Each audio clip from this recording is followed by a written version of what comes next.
Hello viewers, কেমন আছেন আপনারা? হালদার বৌমার হেসেল ব্লগে আপনাদের সবাইকে স্বাগত। দেখুন, আমি আজকে করব চিকেন প্যাটিস।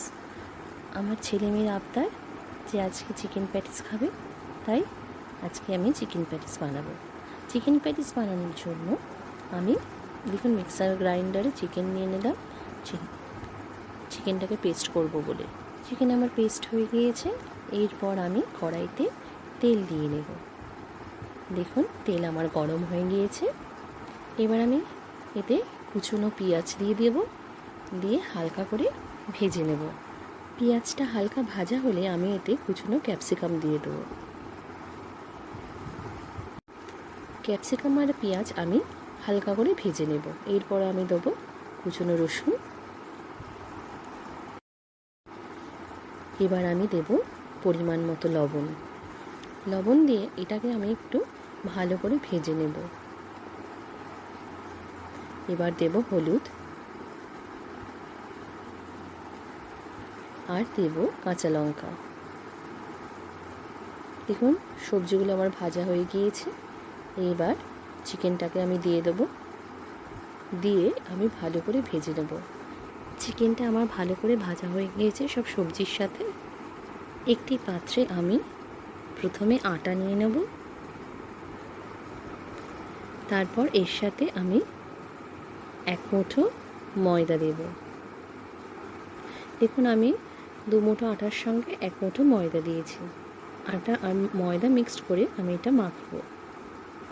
এবার আমি এতে লবণ দিয়ে নেব,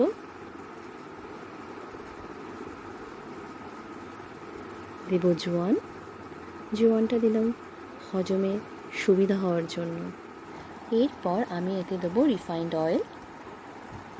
অয়েল দিয়ে আমি এটাকে ভালোভাবে সব কিছুর সাথে মিশিয়ে নেব। দেখুন সব কিছুর সঙ্গে আমার মেশানো হয়ে গিয়েছে। এবার আমি একটা ডিমের সাদা অংশ এর মধ্যে দিয়ে ভালো করে মেখে নেব। একটি পাত্রের মধ্যে আমি 1 চামচ কর্নফ্লাওয়ার দেবো আর 1 চামচ তেল দেব, দিয়ে আমি এটাকে ভালোভাবে মিশিয়ে নেব। দেখুন আমার এটা মাখা হয়ে গিয়েছে। আটা আর ময়দা যেটা মিক্সড করে মেখেছিলাম সেটা আমার রেডি। এবার আমি এটাকে ছোট ছোট করে লেচি করে নেব। দেখুন এটা ছোট ছোট লেচি করে নিয়েছি। এবার আমি এটাকে বেলে নেব। এই যে ছোট রুটির আকারে আমি এটাকে বেলে নিয়েছি। এরপর আমি যে কর্নফ্লাওয়ার আর তেল দিয়ে যে একটা ব্যাটার তৈরি করে রেখেছিলাম সেটাই রুটির চারিদিকে দিয়ে নেব। দেখুন এইভাবে আমি রুটির চারিদিকে দিয়ে নেব।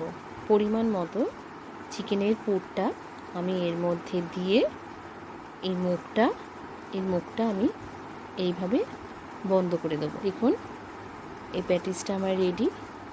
একটু ভালোভাবে মুখটা আটকাবে যাতে পুরটা বাইরে না বেরিয়ে আসে। কড়াইতে আমি তেল গরম করে নিয়েছি।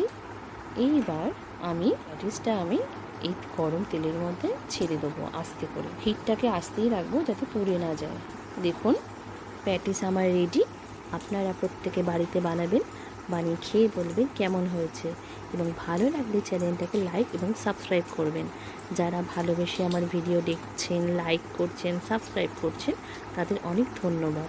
আমি আমার ব্লগ আজকে এখানেই শেষ করলাম।